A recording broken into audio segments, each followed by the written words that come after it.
কঠিন সইতে আমি পারিব না। ও গো দয়াময় হে রহিম, চাই যে তোমার শুধু করুণা।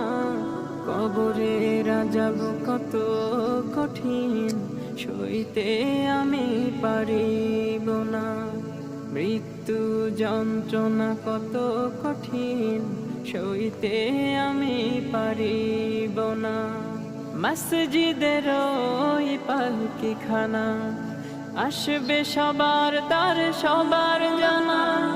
মসজিদের ওই পালকিখানা আসবে সবার তার সবার জানা। বড়ই পাতার গরম পানি শেষ গোসল দিবে সব জানা। গোসল শেষে সাদা কাফনে চির